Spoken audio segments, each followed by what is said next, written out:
बोलिए वृंदावन बिहारी लाल की जय, जुगल सरकार की जय। श्री कृष्ण भगवान का उद्धव को चारों वर्ण के धर्म का हाल कहना। इतनी कथा सुनकर उद्धव जी कहने लगे, हे भगवान, आप कृपा कर चारों वर्णों के धर्म का हाल मेरे सन्मुख वर्णन कीजिए। भगवान श्री कृष्ण कहने लगे, हे उद्धव, ब्रह्मा के मुख से ब्राह्मण, भुजाओं से क्षत्रिय, जांघ से वैश्य और पांव से शूद्र उत्पन्न हुए हैं, तथा इसी प्रकार मैंने सन्यासी शेर से, ब्रह्मचारी हृदय से और वानप्रस्थ पशुली से और गृहस्थ अपनी जगह से प्रकट किए हैं।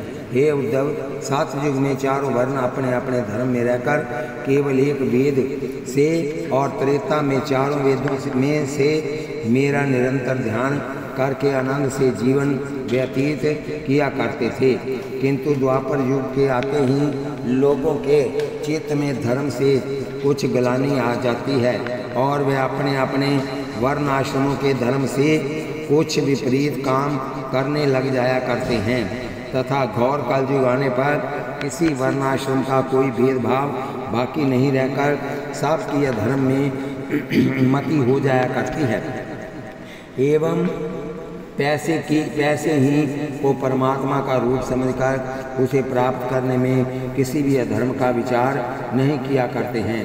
हे उद्धव, अब तुम ब्राह्मणों के कर्तव्य सुनो। अपने मन और इंद्रियों को वश में रखना और सदाचार में रत रहकर आचार और व्यवहार से पवित्र रहना। धर्म की कमाई से यदि थोड़ा भी प्राप्त हो तो उसी से संतुष्ट एवं प्रसन्न रहना। किसी से भूल कर भी दुर्वचन न कहना, सदा सत्य बोलकर कभी झूठ न बोलना और मांस मदिरा दुर्व्यसनों का स्वप्न में भी चिंतन नहीं करना। परमेश्वर के जप तप ध्यान और पूजा में मग्न रहकर सदैव शुभ कर्मों में रत रहना। क्षत्रियों का कर्तव्य है कि गौ ब्राह्मण देश और समाज की रक्षा कर दुष्टों को दंड देना, युद्ध में जाकर शत्रु को पराजित कर कभी उसे पीठ न दिखाना, सदैव शुभ कर्मों में रत रहकर दान धर्म करते रहना, मृत्यु को प्राप्त होने पर भी देश की स्वतंत्रता की रक्षा करना, अहंकार का सर्वदा त्याग करके मांस मदिरा और अन्य नशे वाली वस्तुओं से सदैव बचते रहना। वैश्य के कर्तव्य शक्ति के अनुसार दान धर्म करके सदैव देश धर्म और समाज की रक्षा करना। व्यापार खेती और वाणिज्य व्यवहार करके अपने कुटुंब का पेट पालन, रात दिन द्रव्य कमाने के नए नए उपाय खोजकर धन एकत्रित करना। निर्धन और निर्बलों की सहायता कर गौ ब्राह्मण साधु और संतों की सेवा करना। चोरी यारी और जुआ आदि कुकर्मों के कभी नजदीक न जाना और कुकर्मियों की संगत न करना। अधर्म के कार्यों में कभी पैसा खर्च न करना। माता पिता के नाम को सदैव उज्ज्वल बनाए रखना। शूद्र के कर्तव्य देश धर्म और तीनों वर्णों की सेवा करते हुए संतोष और आनंद से अपना जीवन व्यतीत करना। मांस मदिरा और अफीम आदि नशे की वस्तुओं के कभी नजदीक न जाकर कभी कुकर्म और कुसंग नहीं करना। सदैव सत्य बोलकर शुभ कर्मों में रत रहना। माता पिता गुरु और अन्य बड़ों की आज्ञा का पालन कर उनकी सेवा करना। जिस काम के करने से देश धर्म और मनुष्य जाति की हानि हो वह कर्म कभी भूल कर नहीं करना। अपने आप को कभी नीच ना समझकर देश की सेवा करने वाला समझना। हे उद्धव, चारों वर्णों के जो उपरोक्त कर्तव्य बताए हैं उन पर चलने से मनुष्य मात्र न केवल अपने आप को बल्कि देश को सुखी बनाते हुए अंत में स्वर्ग को प्राप्त कर लेते हैं। आते एवं चारों वर्णों को अवश्य उपरोक्त नियमों का पालन करते हुए मेरे ध्यान में मग्न रहना चाहिए। हे मित्र, अब मैं आपके सामने आश्रयों के कर्तव्य कहता हूँ, सुनो। ब्रह्मचारी को गुरु की मनसा वाचा कर्मणा से सेवा करते हुए सदैव विद्या ध्यान में रत रहना। स्त्री का कभी अंग न छूकर स्वप्न में उनका ध्यान न करना। ब्रह्मचार्य की रक्षा करते हुए स्नान कर गायत्री मंत्र का जप करना। विद्या पढ़ने के उपरांत गुरु जी को श्रद्धा अनुसार गुरु दक्षिणा देकर अपने घर जाना। हे उद्धव, जो ब्रह्मचारी गृहस्थ में नहीं पढ़ना चाहे उसे परमेश्वर का तप करने के लिए वन में चले जाना चाहिए और गृहस्थ आश्रम में रहना चाहे उसे निम्नलिखित नियमों का पालन करना चाहिए। गृहस्थ के कर्तव्य ब्रह्मचार्य के लालन पालन करने के पश्चात 25 साल की आयु में लगभग 16 साल की आयु वाली सुंदर, सुशील, कुलीन और गृह कार्य में चतुर अपने वर्ण वाली, जो कि संगोत्रा नहीं हो, उससे शास्त्रानुसार विवाह कर आयु पर्यंत संबंध विच्छेद नहीं करना, तलाक नहीं देना। मासिक धर्म के उपरांत शुद्ध होने पर भी ही संतान इच्छा को लेकर केवल अपनी स्त्री से ही संभोग करना तथा काम तृप्ति के लिए भूल कर भी स्वप्न में भी पार स्त्री का सेवन नहीं करना। अपने द्वार पर आए हुए अतिथि की तन, मन और धन से सेवा पूजा कर उसे कभी दुर्वचन नहीं करना कहना। सदैव शुभ कर्मों में रहकर धर्म की कमाई से अपना और अपने कुटुंब का पेट पालन। मृत्यु के सम्मुख, बोलिए वृंदावन बिहारी लाल की जय। मृत्यु के सम्मुख आ जाने पर भी शांत और धर्म को नहीं छोड़ना। सब कार्यों में परमेश्वर की प्रधानता समझकर संतोष के साथ सुख से जीवन व्यतीत करना। 18वां अध्याय भगवान श्री कृष्ण का उद्धव के सम्मुख वानप्रस्थ आदि के कर्तव्यों का वर्णन करना। भगवान श्री कृष्ण कहने लगे, हे उद्धव, अब मैं आपके सामने वानप्रस्थ के कर्तव्यों का वर्णन करता हूँ। सुनिए। 50 वर्ष की अवस्था होने पर संसारी माया मोह से मान विरक्त करके स्त्री समेत व अकेला वन में जाकर परमेश्वर का भजन करना। सिर पर जटा जूट धारण कर खद्दर अथवा वलकल के वस्त्र पहनना। प्रातः, मध्याह्न और संध्या तीनों कालों में स्नान कर पृथ्वी पर शयन करना। तपस्या करके शरीर को सुखाना और यहाँ तक हो सके अनाज का परित्याग कर कंद मूल फलों का निर्भर रहना। सब जीवों में दया रखते हुए इंद्रियों और मन को वश में रखना व राग द्वेष का सर्वदा त्याग करना। निरंतर सत्संग द्वारा परमेश्वर के भजन में लवलीन रहकर कुसंग का स्वैध परित्याग करना। सन्यासी के कर्तव्यों का वर्णन। जब संसार एकदम असत्य सा प्रतीत होने लगे उस समय संन्यास लेकर केवल दंड, कमंडल और कौपीन को छोड़कर किसी भी वस्तु को अपने पास में नहीं रखना। केवल भिक्षा लेने के लिए नगर में जाना। केवल अपने खाने भर के लिए 7 घरों से भोजन प्राप्त करना। मन और इंद्रियों को सदैव वश में रखकर अपना चित्त कभी स्त्री और अच्छे पदार्थों में न फंसाना तथा भोजन में स्वाद की इच्छा न रखकर यहाँ एक बार भी स्वादिष्ट भोजन मिले उस घर में दूसरी बार भूल कर भी नहीं जाना। संसार को स्वप्न की तरह झूठा समझकर कभी असत्य भाषण नहीं करना। किसी एक स्थान में न ठहर कर सदा तीर्थों पर भ्रमण करना और एकांत में बैठकर 8 पहर परमेश्वर का ध्यान करना।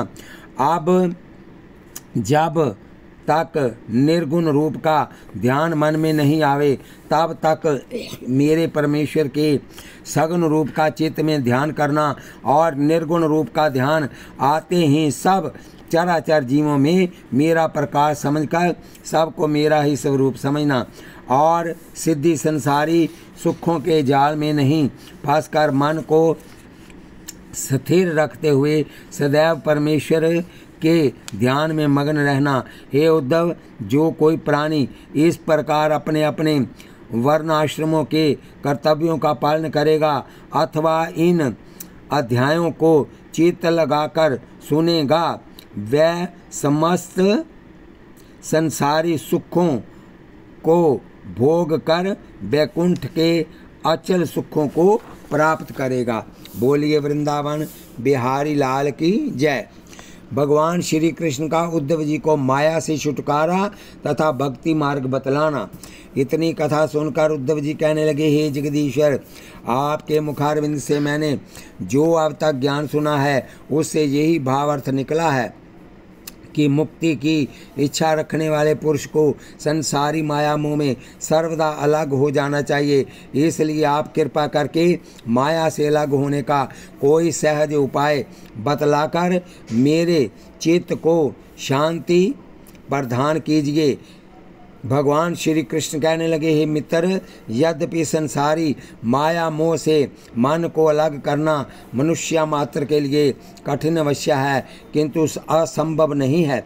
वेद शास्त्रों के प्रकांड विद्वान और श्रेष्ठ गुरु भी मनुष्यों का मन संसारी माया मोह से इस प्रकार अलग कर देते हैं कि उनको वमन की तरह उससे घृणा हो जाती है। हे उद्धव, संसारी माया मोह से मन को अलग करने का के ज्ञान, कर्म और भक्ति, ये 3 उपाय हम इससे पहले भी आपको बतला चुके हैं, किंतु अब हम तुमको ये बतलाएंगे कि किस प्रकार के मनुष्य को कौन सा उपाय करना चाहिए। सुनो, सर्वसाधारण मनुष्यों का कर्तव्य है कि उन्हें नरक और जन्म मरण असह्य दुखों से छूटने के लिए किसी विद्वान श्रेष्ठ पुरुष को गुरु धारण कर उससे ज्ञान सीखना चाहिए और अपने अपने वर्ण आश्रम के जो धर्म हों उसी के अनुसार कर्तव्य करते हुए सदैव शुभ कर्मों में करते रहना चाहिए, क्योंकि भक्ति और ज्ञान की सबसे पहली सीढ़ी शुभ कर्म है। आत एवं गृहस्थी को जब तक मेरे भजन में प्रीति न हो तब तक संसारी माया मोह में लिप्त रहकर भी सदैव शुभ कर्मों में रत रहना चाहिए। और जब मेरी लीला कथा श्रवण करने से ज्ञान उत्पन्न हो जावे तब धीरे धीरे माया से मन हटाकर मेरी भक्ति आरंभ कर देनी चाहिए। तत्पश्चात 8 पहर मेरे ध्यान में मगन रहकर मुक्ति और रिद्धि सिद्धि की भी इच्छा नहीं रखनी चाहिए। हे उद्धव, मनुष्य को ये कदापि नहीं सोचना चाहिए कि अभी तो मैं युवा हूँ, वृद्ध होने पर शुभ कर्म अथवा परमेश्वर का भजन कर लूँगा, क्योंकि इस शरीर का पता नहीं कब नष्ट हो जावे। आत एवं मनुष्य को युवावस्था में ही नहीं बल्कि गुरु से शिक्षा लेकर बाल्यावस्था में ही शुभ कर्म और मेरी ओर मन लगाकर सदैव अशुभ कर्मों से बचने की आदत डालनी चाहिए, क्योंकि जो प्राणी मनुष्य शरीर पाकर भी भव सागर से तरने का उपाय नहीं सोचते हैं उनका संसार में जन्म लेना वृथा है और वह अमूल्य रतन पाकर भी जन्म भर दरिद्री रहते हैं। आत एवं हे मित्र, मनुष्य शरीर पाकर प्राणी को अवश्य शुभ कर्मों में रत रहते हुए मेरी भक्ति करनी चाहिए, क्योंकि बिना मेरी भक्ति के मुक्ति मिलना कठिन ही नहीं बल्कि असंभव है। भगवान श्री कृष्ण का उद्धव को भक्ति के उत्पन्न होने का मार्ग बतलाना भगवान श्री कृष्ण कहने लगे, हे उद्धव, जो मनुष्य भक्ति ज्ञान और शुभ कर्मों को छोड़कर अशुभ कर्मों की ओर चित्त लगाते हैं वह निश्चय करके नरक में जाकर 84 लाख योनियों में जन्म धारण करते हैं, सदैव आवागमन के चक्कर में फंसे रहते हैं। आत एवं मनुष्य तनु पाकर भी जो परमेश्वर का भजन नहीं करते उनके समान किसी भी प्राणी को अभागा व मूर्ख नहीं समझना चाहिए। इतनी कथा सुनकर उद्धव जी कहने लगे, हे भगवान, शुभ कर्मों के व्यवहार को विस्तार से वर्णन करने की कृपा कीजिए। भगवान कृष्ण कहने लगे, हे मित्र, शुभ कर्मों में सबसे पहले नियम व आचार का पालन अवश्य करना चाहिए, क्योंकि नियम व आचार धनी और कंगाल दोनों अच्छी तरह निभा सकते हैं। हे उद्धव, जो मनुष्य नियम व आचार का पालन करता है वह अवश्य ज्ञानी होकर मुक्त हो जाता है। आत एवं प्रत्येक मनुष्य शरीरधारी प्राणी को मेरे ध्यान में मग्न रहना चाहिए, क्योंकि जो प्राणी सच्चे मन से एक बार भी मेरा ध्यान करता है उसको मैं कभी नहीं भूलता और वह अवश्य मुक्त हो जाता है। भगवान श्री कृष्ण जी का उद्धव को तत्व वर्णन सुनाना। इतनी कथा सुनकर उद्धव जी कहने लगे, हे श्याम सुंदर, आप से मैं 24 तत्वों का हाल सुन चुका हूँ, परंतु कई ज्ञानी लोग जो 3, 6, 9 और 11 तत्व बतलाते हैं वह कौन से हैं? कृपा कर उन्हें बतलाकर मेरे संशय को दूर कीजिए।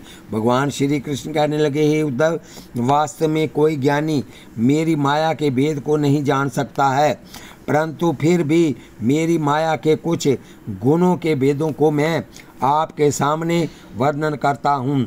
जो 3 तत्व बतलाए जाते हैं वे ये हैं: सतोगुण, रजोगुण, तमोगुण। 9 तत्व: पुरुष, महातव, अहंकार, आकाश, वायु, अग्नि, जल, पृथ्वी, माया। 11 तत्व: आँख, कान, त्वचा, जीवा, नाक, पंचनेंद्रियाँ, हाथ, पाँव, लिंग, गुदा, वाक। ये 5 कर्म इंद्रियाँ और 11वां मन समझना चाहिए। हे उद्धव, शरीर को, त्वचा को से ठंडक, गर्मी, कोमलता और कैड़ापन का विचारना, आँखों से देखना, नाक से सूंघना, कान से सुनना, जीभ से खट्टे मीठे का स्वाद चखना, हाथ से शुभाशुभ कर्म करना, पैर से चलना, लिंग से मूत्र त्याग और मैथुन करना, गुदा से मल त्यागना, वाक से बोलना और मन से सुख दुखों का अनुभव करना। इस प्रकार 10 इंद्रियां, मन, अहंकार और महत्व से संसार की उत्पत्ति होती है। हे उद्धव, जो 6 तत्व बतलाए हैं उनमें पृथ्वी, आकाश, जल, वायु और अग्नि, ये भूतात्मा तथा छठा परमात्मा पुरुष समझना चाहिए। ये सब तत्वों के अलग अलग भेद आपको बतला दिए हैं, किंतु जब तक मनुष्य मेरी माया के चक्कर में फंसा रहता है तब तक वह मुझे नहीं पहचान सकता।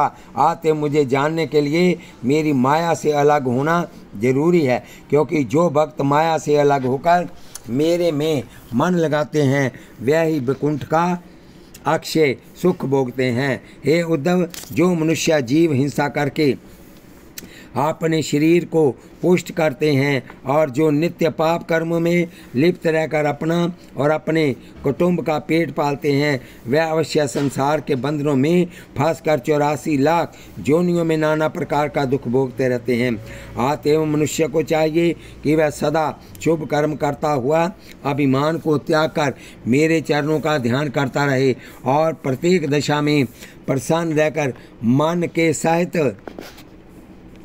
काम, क्रोध आदि शस्त्रों को जीत कर किसी के दुर्वचन कहने पर भी बुरा नहीं माने। मूर्ख और ज्ञानी में सबसे बड़ा अंतर इसी बात का है कि मूर्ख उपकार करके करने वाले पर भी क्रोधित होकर उनका अहित करते हैं और ज्ञानी लोग अपराध करके करने वाले पर भी दयालु होकर सदैव उसका हित सोचते हैं। भगवान श्री कृष्ण का उद्धव को आदि पुरुष, माया एवं तीनों गुणों का वर्णन करना। श्री कृष्ण चंद्र कहने लगे, हे उद्धव, अब हम आपके सामने आदि पुरुष व माया का हाल कहते हैं, सो सुनो। यहाँ आत्मा पुरुष अजर अमर निराकार रूप है, वहाँ वाणी व मन के पहुँचने की शक्ति नहीं है, किंतु जब उस आदि पुरुष को संसार के उत्पन्न करने की इच्छा होती है तब पहले अपनी माया को, जिसे प्रकृति भी कहते हैं, उत्पन्न करते हैं। इसके बाद उस माया से सात्विक, राजस और तामस ये 3 गुण प्रकट होते हैं, किंतु जब तक तीनों गुण बराबर रहते हैं तब तक किसी भी जीव की उत्पत्ति नहीं होती, बल्कि उनके घटने और बढ़ने में संसार की उत्पत्ति होती है। उसके बाद मेरा प्रकाश माया में मिश्रित होकर महत्व को प्रकट कर देता है और तब उसमें अहंकार उत्पन्न हो जाता है। अहंकार से वैकारिक ताम्रू और तेजस प्रकट हो जाता है। वैकारिक से पंचभूत, ताम्रू भूत, ताम्रू से देश, इंद्रियां और 11वां मन तथा तेजस, इनके 11 देवता उत्पन्न हो जाते हैं। किंतु जब तक ये अलग अलग रहते हैं तब तक ब्राह्मण पुरुष उत्पन्न नहीं होता। इसके बाद जब मेरी शक्ति से ये सब वस्तुएं इकट्ठी हो जाती हैं तब मैं ब्राह्मण रूप होकर बहुत दिनों तक शेषशैया पर जल में सोता रहता हूँ। कुछ समय के बाद उस मेरे स्वरूप की नाभि से एक कमल का पुष्प उत्पन्न होकर उससे ब्रह्मा उत्पन्न हो जाता है और तब वही रजोगुण के प्रभाव से सब जीवों की उत्पत्ति करने लग जाता है। हे उद्धव, देवता स्वर्ग लोक में और मनुष्य मृत्यु लोक में रहकर अपने अपने शुभाशुभ कर्मानुसार दुख और सुख भोगते रहते हैं। ब्रह्मा के एक दिन में 14 इंद्र बदल जाते हैं। यहाँ ब्रह्मा का एक दिन पूरा होकर संध्या हो जाती है तब कोई लोक नहीं रहता। जिस समय ब्रह्मा जी सोकर प्रातः काल उठते हैं तो फिर संसार की रचना करने लग पड़ते हैं। इस प्रकार वह अपनी 100 वर्ष की आयु तक नित्य प्रति संसार की रचना करते हैं। हे उद्धव, इसके बाद जब ब्रह्मा जी की आयु पूरी हो जाने पर जब मर जाते हैं तो पृथ्वी पानी में पानी, अग्नि में अग्नि, वायु में वायु, आकाश में आकाश, अहंकार में अहंकार, महातत्व में और महातव माया में मिल जाता है तथा इसके बाद वही माया मेरे निराकार रूप में समा जाती है। भगवान श्री कृष्ण का उद्धव से तीनों गुणों का हाल कहना। भगवान श्री कृष्ण कहने लगे, हे उद्धव, अब हम आपके सामने सतोगुण, तमोगुण और रजोगुण का हाल कहते हैं। सुनो। सतोगुण वाला मनुष्य सदैव चित्त में दया रखकर कभी इंद्रियों के वश में नहीं होता है। वो सदैव शुभ कर्मों में चित्त लगाकर धर्म कार्य किया करता है। किसी के गाली देने पर भी बुरा ना मानकर सदैव परमेश्वर के ध्यान में लिप्त रहता है। सत्य, धैर्य और संतोष को चित्त में धारण कर किसी वस्तु की भी चाहना नहीं करता। सदैव सबके उपकार में मन लगाकर वो किसी से भी द्वेष नहीं करता। तमोगुण वाला मनुष्य सुंदर स्त्री, आभूषण, वस्त्र आदि, वांग आदि संसारी वस्तुओं के सहित सुख की चाहना किया करता है। अभिमान से किसी का कहना ना मानकर अपने को ही श्रेष्ठ समझता है। शुभ कर्मों में अपने यश की अधिक चाहना रखता है। सदैव शक्ति और द्रव्य बढ़ाने की इच्छा रहती है। मान को ही अपना जीवन समझता है। रजोगुण वाले मनुष्य सदैव क्रोध से भरा रहकर गाली दिया करता है। असत्य, जीव हिंसा और कुकर्मों से अपना जीवन व्यतीत करता है। लोभ को बाप और निंदा को माता समझता है। अशुभ कर्म करने पर भी लज्जित नहीं होता।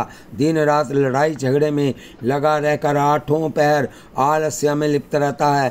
हे उद्धव, उपरोक्त तीनों गुणों के लक्ष्य बतला दिए हैं, किंतु मनुष्य में सदा 3 गुण नहीं रहते, समय समय पर बदलते रहते हैं। अर्थात चित्त में सतोगुण की अधिकता होने पर मनुष्य को हर्ष और ज्ञान की, रजोगुण बढ़ने से संसारी सुखों की और तमोगुण की वृद्धि होने से चिंता, क्रोध, नींद, आलस्य और अशुभ कर्मों की उत्पत्ति होती है।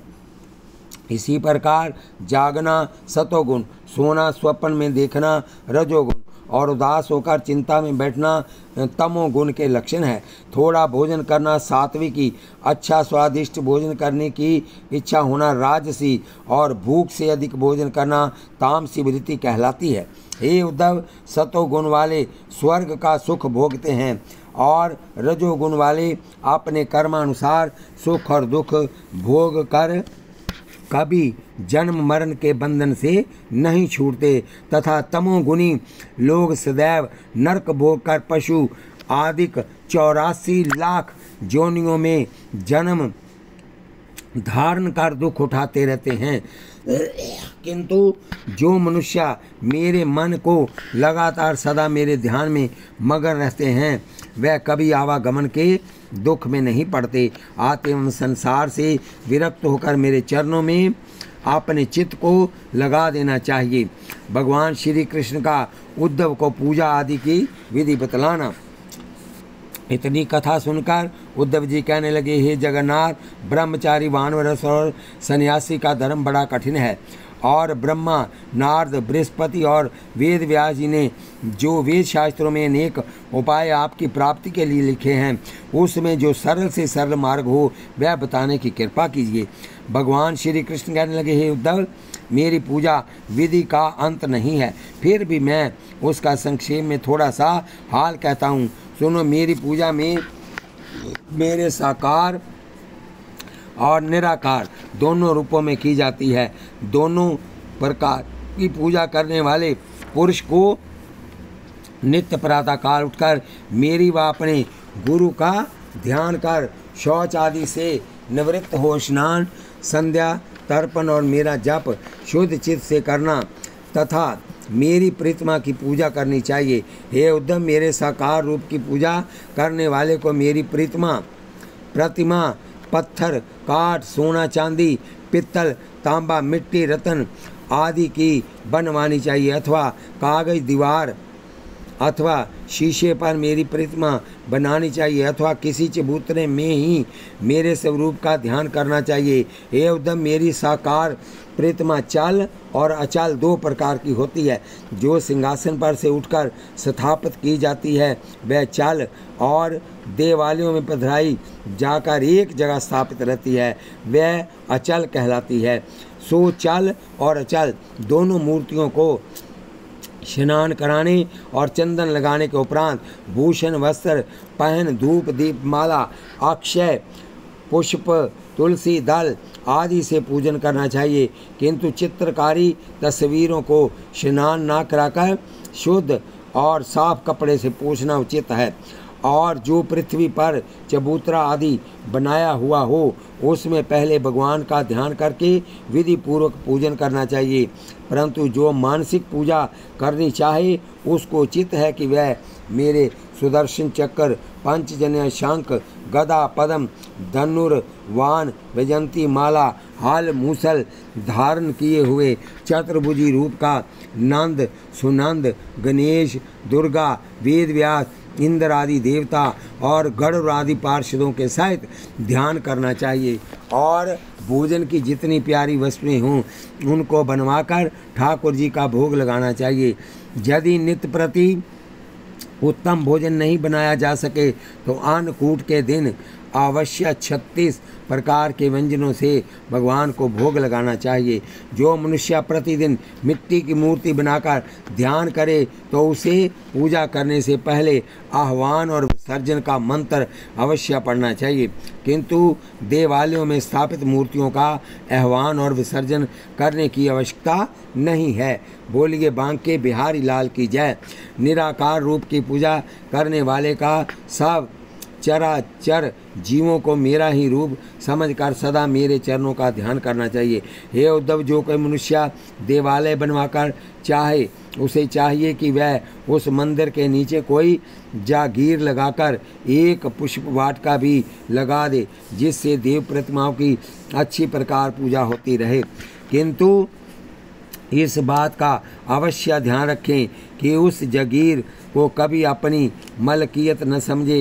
हे उद्धव, मैं करोड़ों रुपए खर्च करने से उतना प्रसन्न नहीं होता जितना भक्ति से सेवा पूजा करने से होता हूँ, इसलिए सदा सच्चे मन से मेरी सेवा प्रार्थना करनी चाहिए।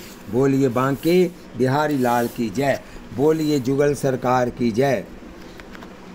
भगवान श्री कृष्ण का उद्धव से संसार से विरक्त होने का उपाय वर्णन करना। भगवान श्री कृष्ण कहने लगे, हे उद्धव, ज्ञानी पुरुष को किसी भी प्राणी की निंदा नहीं करनी चाहिए, बल्कि सब जीवों में परमेश्वर का एक सा चमत्कार समझकर सबसे प्रीति करनी चाहिए, क्योंकि दूसरे की निंदा करने वाला अवश्य नरक भोगता है। अतएव मनुष्य को उचित है कि वह निरंतर जगदीश्वर का ध्यान करता हुआ कभी दूसरी और मन को न लगावे, और इस बात का अवश्य ध्यान रखे कि नारायण जी सदैव माया के गुणों के साथ दृष्टि को उत्पन्न और पालन करते रहकर अंत में नाश कर देते हैं। हे उद्धव, जब इस प्रकार का ज्ञान मनुष्य के उत्पन्न हो जाता है तब उसका मन विरक्त होकर मेरी ओर लग जाता है, और जिस प्राणी का मन मेरी ओर लग जाता है उसका मैं अवश्य उद्धार कर देता हूँ। इतनी बात श्री कृष्ण के मुख से सुनकर उद्धव जी कहने लगे, हे जगदीश्वर, माया के कौन कौन से गुण होते हैं, कृपा कर उनको बतलाने का और कष्ट कीजिए। भगवान कृष्ण कहने लगे, हे मित्र, हर्ष, शोक, क्रोध, लोभ, मोह, अहंकार, भय, प्रीति, शत्रुता, जन्म मरण से ये सब माया के गुण हैं। ये संसार बाजीगर के खेल के समान। बोलिए वृंदावन बिहारी लाल की जय। ये संसार बाजीगर के खेल के समान झूठा है, ना ये आदि में था और ना अंत में रहेगा। अतएव मनुष्य को ज्ञान रूपी तलवार से संसारी माया मोह की प्राप्ति और मन के सहित इंद्रियों की तृष्णा काट डालनी चाहिए। हे उद्धव, जिस पुरुष ने अपना मन संसारी माया मोह से हटाकर मन के सहित इंद्रियों को अपने वश में कर लिया, उसके लिए घर और वन दोनों बराबर हैं। मनुष्य को चाहिए कि वह सदा अपना मन माया मोह से विरक्त कर हरि चरणों में ऐसा ध्यान लगावे कि फिर किसी संसारी वस्तु की चाह न रहे। जिस प्रकार औषधि खाने से शरीर का रोग छूट जाता है, उसी प्रकार मन और इंद्रियों को वश में करने से संसारी तृष्णा और प्रीति छूट जाती है।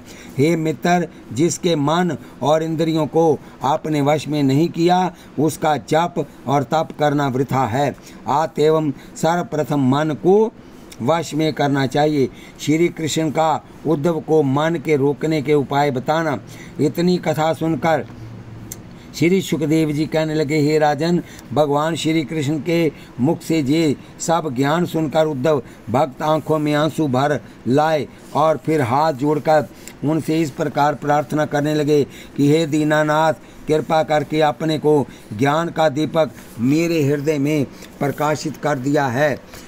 उससे मेरे चित्त का माया रूपी अंधेरा इस प्रकार नष्ट हो चुका है, जिस प्रकार सूर्य के उदय हो जाने पर अंधेरा नष्ट हो जाता है। हे दीनानाथ, अब केवल मैं आपसे ये वरदान मांगता हूँ कि आपके चरणों का ध्यान छोड़कर मेरा चित्त किसी और भी जाने की इच्छा न करे। हे परीक्षित, ये वचन सुनकर भगवान श्री कृष्ण ने अपनी खड़ाओं उद्धव को देते हुए कहा कि हे उद्धव, तुम मेरी ये खड़ाओं लेकर बद्री केदार की ओर चले जाओ। वहाँ जाकर गंगा जी में स्नान कर सदा मेरे चरणों का ध्यान करना, आपकी अवश्य मुक्ति हो जाएगी। और मैं कलयुग के मनुष्यों के उद्धार के लिए अपनी भागवत रूपी मूर्ति श्रीमद् भागवत, जिसे पढ़ने और सुनने मात्र से ही संसारी मनुष्य भव सागर पार उतर जाएंगे, उसे संसार में छोड़कर गोलोक पधारने वाला हूँ।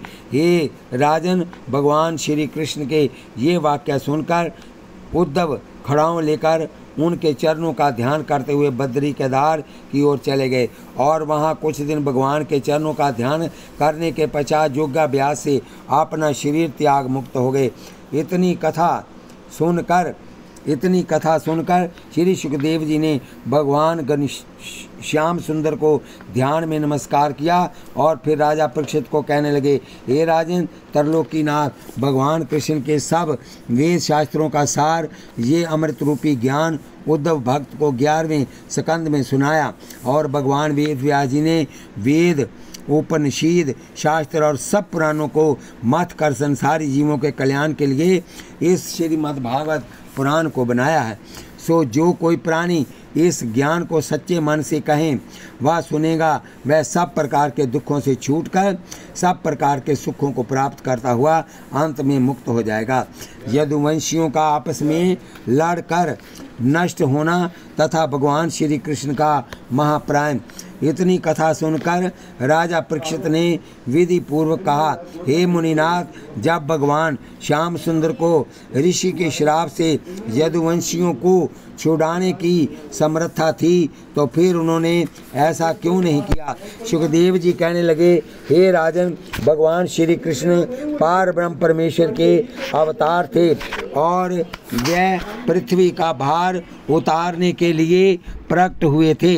यद्यपि उन्होंने महाभारत कराकर पृथ्वी का बहुत सा भार हल्का कर दिया था, परंतु फिर भी वह यदुवंशियों के भार को अधिक नहीं तो कम भी नहीं समझते थे।